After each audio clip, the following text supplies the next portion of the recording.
ఇప్పుడు ఎట్లా ఉంది రియల్ ఎస్టేట్ మార్కెట్? కుప్ప ఆస్తులు కూడా ఇప్పుడు తగ్గినట్టే సార్. ఇప్పుడు అందరు ఏడిచేది అదే సార్, నేను కాదు. బిల్డర్ని అడగండి, మైకు పెడితే G24 100 మంది బిల్డర్ 7 ఉంటే నాకు చెప్పండి, ఆడు కాళ్ళు ముక్తా. ఈ రేవంత్ రెడ్డి పుణ్యమా అని ఫ్యూచర్ సిటీ అని, ఉన్న సిటీకే దిక్కులేదు అంటే ఫ్యూచర్ సిటీ, రైజింగ్ సిటీ అట. రైజింగ్ సిటీ కాదు, అది క్లోజింగ్ సిటీ. అక్కడే పెరిగా ఎక్కడ ఎందుకు పెరుగుతాయి సార్? ఈ బంజారీల్స్ మన ఆఫీసులో దిక్కులేదు ఇక్కడ అంటే. ఆంధ్రప్రభ ఆఫీస్ దగ్గర 4 లక్షల గజం ఉండే, 2 లక్షల గజం కొన్నాయి మీ ముందు ఆఫీసులు. సగమే, ఇంక ఈడే సగం. ఇక నీకు కోకాపేట దాటినాకనైతే మొత్తం ఆడ శంకర్పల్లి ఏరియా. మీరు కోకాపేటలో 100 కోట్ల ఎకరం అంటే ఇప్పుడు 177 కోట్ల ఎకరం.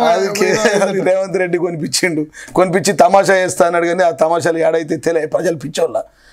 ఇంకా కొత్త 2047 రైజింగ్ సిటీ అట. నీకు దండమయ్యా రేవంత్ రెడ్డి. రైజింగ్ సిటీ కాదు, నీ చేతులు ఇంకా 2 ఏళ్ళ అధికారం ఉంటే ఇది క్లోజింగ్ సిటీ అవుతుంది. హైదరాబాద్ రైజింగ్ సిటీ దేవుడేరుగా, it will be a closing city ఈయనుంటే. మరి ఎట్లా మీరు రియల్ ఎస్టేట్ వాళ్ళకి ఏం సలహా ఇస్తారు? ఏం చెప్తారు? ఏజెంట్లకు బువ్వ లేదు సార్, దుకాణంలో ఛాయ్ అమ్ముకున్నోడికి లేదు, కెమెరామెన్లకు పైసలు లేవు, టీవీ ఛానళ్ళకు వ్యూవర్షిప్ లేదు, యాడ్లు లేవు. రియల్ ఎస్టేట్ ఓడిస్తుంది సార్. సార్ G24 గతంలో ఉన్న యాడ్స్, తెలంగాణ ప్రభుత్వం ఉన్నప్పుడు బిల్డర్లు ఇచ్చిన యాడ్లు, ఇప్పుడు ఇచ్చిన యాడ్లు తీయండి, పిలిపియండి మీ సీఏని, మీరు ఫోన్ చేసి అడగండి సార్. సగానికి సగం పడిపోయినాయి. ఊర్లో మా ఆర్మూరా సార్, పంచగోడ బ్రిడ్జ్ దగ్గర కేసీఆర్ ఉన్నప్పుడు 2 కోట్లు ఉండే సార్. 50 లక్షల కుక్కలు దిగుతలేవు, భూములు తీసుకుంటలేరు. అంకాపూర్లో ₹1 కోటి ఉండే సార్ ఎకరము, 25 లక్షలు 30 లక్షలు కుక్కలు దిగుతలేరు. ఎవడు ఆర్మూర్ నుంచి హైదరాబాద్ దాకా మొత్తం రియల్ ఎస్టేట్ కథం, సినిమా రంగం కథం. ఇది సార్ ఒక్కటి గుర్తుపెట్టుకున్నాం, ఒక్క రియల్ ఎస్టేట్ రంగం ఉంటేనే ఒక చక్రం. ఆ రంగం అభివృద్ధి ఉంటేనే అన్ని రంగాలు బాగుపడతాయి. మీరు బాగుపడతావు, నేను బాగుపడతావు, ఈయన బాగుపడతావు. ఎందుకంటే కెమెరామెన్ ఉన్నాడు, 10-20 ఏళ్ళ నుంచి పని చేస్తున్నాడు, సంవత్సరానికి 10,000 5,000 దాచుకొని ప్లాట్ కొంటాడు. ప్లాట్ కొంటే మేము ఉన్నప్పుడు ₹1 కోటి ఉండే సార్, ఇవాళ 30 లక్షలకు అయిపోయింది. కథమైన జీవితం కొలాప్స్ కదా. మీరైనా అంతే కదా భరత్ గారు. మీరు 20 ఏళ్ళ నుంచి 20 ఒక 100 గజాలు కొనుక్కున్నారు అనుకో, అది మేము ఉన్నప్పుడు 50,000 ఉంటే ఇవాళ 10,000కి పడిపోయింది. నీ జీవితం, నీ వ్యక్తిగత సంపద పోయినట్టే కదా. రాష్ట్ర సంపద, జాతీయ సంపద ఇటు నాదే ఒక 50 ఎకరాలు ఉందనుకో సార్, అప్పుడున్నప్పుడు 2 కోట్లు ఉండే, ఇప్పుడు 50 లక్షలు అయింది అనుకో, 1.5 కోటి పోయినట్టే కదా. ఏ రంగం ఒక్కడు, ఆటోడు బాగున్నాడా, ఆటో కార్మికుడు బాగున్నాడా, రైతు బాగున్నాడా, రైతు బోనస్ ఇక్కడ, రైతు ప్రతిసారి పడిపోద్ది కదా రియల్ ఎస్టేట్. ఎప్పుడు అట్లా ఉండదు భరత్. ఇంత ఘోరంగా ఎప్పుడు వాడలేదు. అన్నది ఇది రిసిషన్ కాదు, అది కొద్దిగా మార్పులు, స్వల్ప మార్పులు రియల్ ఎస్టేట్లో వస్తే అది వేరే విషయం. ఇది హైడ్రా నీ క్యారెక్టర్ను, నీ తెలంగాణ రాష్ట్రం, నీ తెలంగాణ రాష్ట్రం క్యారెక్టర్ను వడగొడితే ఎవడొస్తాడు సార్? హైదరాబాద్ పోతే హైడ్రా పెట్టి కూల కొడతారట. సార్ ఎవడైనా బిల్డర్ ఒక పని చేయండి సార్, ఒక పని చేయండి సార్, వినండి.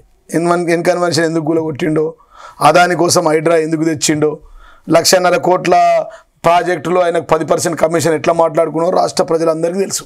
నేనేమంటున్నా అంటే, కొత్తగా ఎవడన్నా వచ్చాడా సార్ ఈ రాష్ట్రానికి? ఒక్క వ్యక్తి ఎవరైనా కొత్త బిల్డర్ వచ్చాడా? ఉన్న బిల్డర్లు అంతా బెంగళూరు వారిపోయారు సార్, రియల్ ఎస్టేట్ చేసుడంతా బెంగళూరు వారిపోయారు సార్. ఎవ్వరు లేరు. ఏ రంగం బాగుంది చెప్పండి నాకు. ఇవాళ 28th ప్లేస్ వచ్చింది, మన జీడీపీ ఎట్లా పడిపోయింది ఇవాళ ప్రతి విషయంలో. మరి ఏం చెప్తారు, మీ సలహా ఏమిస్తారు రియల్ ఎస్టేట్ వాళ్ళందరికీ? ఇప్పుడు ఎట్లా, ఇప్పుడు ఇంకా 3 సంవత్సరాలు అయితే రేవంత్ రెడ్డి గవర్నమెంట్ అయితే ఉంటుంది, ఎట్లా ఇప్పుడు పెరుగుద్దాం, మళ్ళీ స్లోగా పెరుగుతుందంటో ఎట్లా పెరుగుతుంది సార్? ఇప్పుడు ఆయన అల్లుడేమో టీడీఆర్ వ్యాపారం చేస్తాడు, రేవంత్ రెడ్డి అల్లుడు టీడీఆర్ వ్యాపారం, అన్నదమ్ములు రియల్ ఎస్టేట్ వ్యాపారం, ఒక 2 అన్నదమ్ములు ఫార్మా వ్యాపారం, ఈ షాడోలు అని చెప్పుకునే వాళ్ళు కూడా కేసీఆర్ ఫ్యామిలీ బాగా సంపాదించారు వాళ్ళు. రేవంత్ రెడ్డి కనబడదా కేసీఆర్ ఫ్యామిలీ? కవిత కూడా అనబట్టే. ఇప్పుడు నేను ఏమంటున్నా, కవిత కూడా అంటున్నా, నేనేమంటున్నా భరత్, కవిత కూడా అంటున్నా, భరత్ నేను ప్రతిపక్షంలో ఉన్న వాళ్ళు 100 అంటారు, అది కవిత గారైనా ప్రతిపక్షమే కదా, మా పార్టీలో లేరు కదా వాళ్ళు. ఎవరైనా వాళ్ళు మాట్లాడతారు, 100 మాట్లాడతారు. ప్రజలకు వాస్తవాలు తెలియ, వాస్తవం. ఇప్పుడు తెలంగాణ తెచ్చిన వ్యక్తి ఎవరంటే చరిత్ర మారుతుంది sir. History cannot change sir. Is a game changer sir. KCR is a game changer. Is not a man, is a power sir. KCR is a power. మారుతుందా సార్? తెలంగాణ తెచ్చిన వ్యక్తి అంటే మారుతుందా? మొన్నటి వరకు జూబ్లీస్ ఎలక్షన్స్ 40 రోజులు అక్కడే ఉండి డే అండ్ నైట్ పని చేసినాం.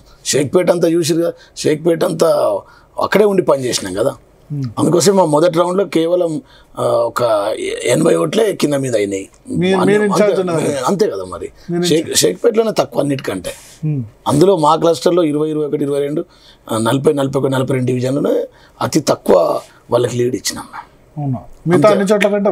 అన్ని మొదటి రౌండే తక్కువ లీడ్. ఇంకా మీ అన్నిటికంటే షేక్పేటలో లాస్ట్ టైం కాంగ్రెస్ మెజారిటీ వచ్చింది కదా. షేక్పేటలో అజారుద్దీన్ మెజారిటీ ఎప్పటికీ కాంగ్రెస్ 4 సార్లు 3 సార్లు గోపి ఉన్నప్పుడు 3 సార్లు కూడా షేక్పేటలో కాంగ్రెస్ కే మెజారిటీ ఉండే. మరి ఏంది సార్ రివర్స్ అయింది, మెజారిటీ వచ్చే చోటు రాలేదు.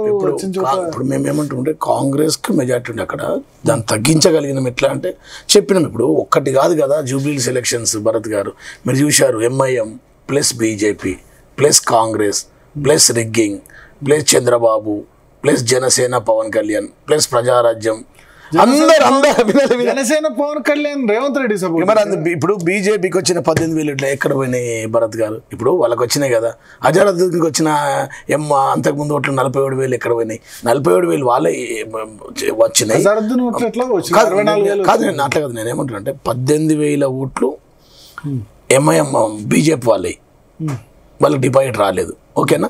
దాని తర్వాత ఎంఐఎం వాళ్ళకి అంతకుముందు ఎంఐఎం వాళ్ళకి 47,000 వచ్చినాయి. ఇదే 47,000 అంతే కదా. మొన్న 23లో 6,000. ఇప్పుడు అజారుద్దీన్ కు నేను ఏమంటానంటే అజారుద్దీన్ కు 64,000, గోపీనాథ్ కు 80,000 సర్వం కలిపిన తర్వాత 400 బూతులకు గాను బూత్కు 50, 100, 50, 100 చొప్పున 20,000 రిగ్గింగ్ కొట్టుకున్నాం. దాంతో గెలిచి అదొక గెలుపుగా 20,000 రిగ్గింగ్. మరి 20 నుంచి 25,000 రిగ్గింగే. కన్లారా మీ G24లో కూడా నేను లైవ్లో వెళ్ళిన 15 కార్లు వేసుకొని లైవ్లో 50 బూతులు తిరిగిన, 50 బూతులు చాలా వరకు చూసాం మేము. ఆటోలలో ఎట్లా వచ్చేసాం. మీరు ఎట్లా తిరుగుతారు? ఇప్పుడు వాళ్ళు తిరిగారు, మేము తిరిగాం. కైసర్ మోయినుద్దీన్ ఎట్లా తిరిగారు, అక్కడ ఉన్న లోకల్ ఎమ్మెల్యేలు ఎక్కడ తిరిగారు, మంత్రులు ఎట్లా తిరిగారు, మంత్రి ఎమ్మెల్యేలు మంత్రి కాంగ్రెస్ వాళ్ళు తిరిగారు. కాబట్టి 1 o'clock వరకు దగ్గర కంప్లైంట్లు ఇచ్చాం. మొత్తం జరిగింది, ప్రతి దగ్గర రిగ్గింగ్ జరిగింది. 100% అవే దొంగ ఓట్లు. లేకపోతే వాళ్ళకి గెలుపు ఎక్కడిది? వాళ్ళకి గెలిపేలేదు. 20 నుంచి 25,000 పక్కా రిగ్గింగ్, అఫీషియల్ గా ఆన్ రికార్డ్ గా సెంట్రల్ ఎలక్షన్ కమిషన్ కూడా మేము ఎలక్షన్ వినండి, ఎలక్షన్ కమిషన్ కు నేనే 10 కంప్లైంట్లు ఇచ్చా. కేటీఆర్ గారు, హరీష్ రావు గారు, మా లీగల్ టీము ప్లస్ మా ఎమ్మెల్యేలు దాసరి శ్రవణ్ గారు, ఐపీఎస్ ప్రవీణ్ గారు, మేమంతా కలిసి కొన్ని 100 కంప్లైంట్లు, ఒక్క నాట్ ఈవెన్ సింగిల్ కంప్లైంట్ మీద చర్య తీసుకోవాలి. కుమ్మక్క అయిపోయింది. ఇప్పుడు ఎంఐఎం బీజేపీ కాంగ్రెస్ వీళ్ళే కాకుండా rigging plus election commission BJP 2 కలుస్తాయా? సరే ఇప్పుడు బీహార్లో పంచాది, బీహార్లో లొల్లి, బీహార్లో ఫైటింగ్, గల్లీలో దోస్తాను ఎట్లుంటుందండి? బీహార్లో ఇదే అసదుద్దీన్ ఓవైసీ పోయి అక్కడ ప్రచారం చేస్తాడు కాంగ్రెస్కి వ్యతిరేకంగా. కాంగ్రెస్ తుగ్దేతా అని చెప్పి స్టేట్మెంట్ ఇచ్చింది. అదే అసదుద్దీన్ ఓవైసీ ఎక్కడైతే ఎంఐఎం పుట్టిందో ఈ ప్రాంతం నుంచి 1.5 కిలోమీటర్ దూరం లేదు అలా పార్టీ ఆఫీస్కి షేక్పేట్, ఇక్కడ వచ్చి కాంగ్రెస్కు సపోర్ట్ చేస్తారు. ఇదే మీరు చేస్తే సంవత్సరం ఇంకోటి ఉన్నారు మేమంటలేం కదా. ఇప్పుడు మేమేమంటున్నాం అంటే ఇప్పుడు కాంగ్రెస్ కు సపోర్ట్ చేసింది, కేంద్రంలో కూడా మరి కాంగ్రెస్ కు సపోర్ట్ చేయాలి కదా. కేంద్రంలో కూడా అక్కడ కూడా చేయాలి కదా. బీజేపీకి బీజేపీ వాళ్ళు కేంద్రంలో ఉన్నంత కాలం చేశారు సార్. కేంద్రంలో బీహార్లో సేమ్ టైంలో ఎలక్షన్ జరిగినాయి. ఇక్కడ బీహార్లో ఎలక్షన్స్, ఇక్కడ జూబ్లీహిల్స్ ఎలక్షన్స్.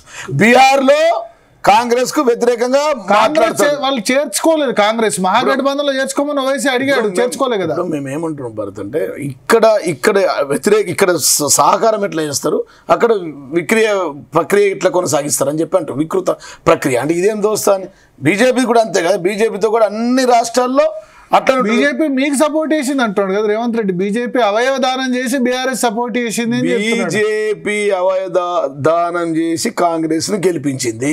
ఒక్క మంత్రులు ఎక్కడన్నా వచ్చి ఒక స్టేట్మెంట్ ఇచ్చారండి? సెంట్రల్ ఎలక్షన్ కమిషన్ వాళ్ళు కేంద్రంలో ఉన్నారు, సెంట్రల్ ఎలక్షన్ కమిషన్ ఒక కంప్లైంట్ ఇచ్చారా? ఎక్కడైనా మాట్లాడారా? రిగ్గింగ్ గురించి ఎక్కడైనా మాట్లాడారా? అసలు ఆయనకు వచ్చిన 18,000 ఓట్లు ఎక్కడ పోయినాయి, గాయపైపోయినాయి. బీజేపీ కిషన్ రెడ్డి గారికి వచ్చిన గతంలో 18,000 ఓట్లు 1,800 ఓట్లకి ఎట్లా పడిపోయింది చెప్పండి. 18,000 వచ్చాయి, ఇప్పుడు మొన్న 17,000 వచ్చాయి, అంతకుముందు 25,000 అంటే ఒక 8,000 తగ్గింది. 8,000 తగ్గినాయి కదా, మరి 8,000 ఎక్కడ పోయినాయి చెప్పండి. మీరు మీ ప్రకారం 8,000 కాంగ్రెస్ పోయినాయి, బీఆర్ఎస్ పోయినాయి. మరి అందుకోసం బీఆర్ఎస్ కూడా ఇప్పుడు మొన్న 80,000 వస్తే ఇప్పుడు బీఆర్ఎస్ కు కాంగ్రెస్ కు రెండు భరత్ గారు మేము అంటాము ఇదంతా కలిసి మొత్తం వీరందరూ కూడా కాంగ్రెస్, బీజేపీ, ఎంఐ అందరు కూడా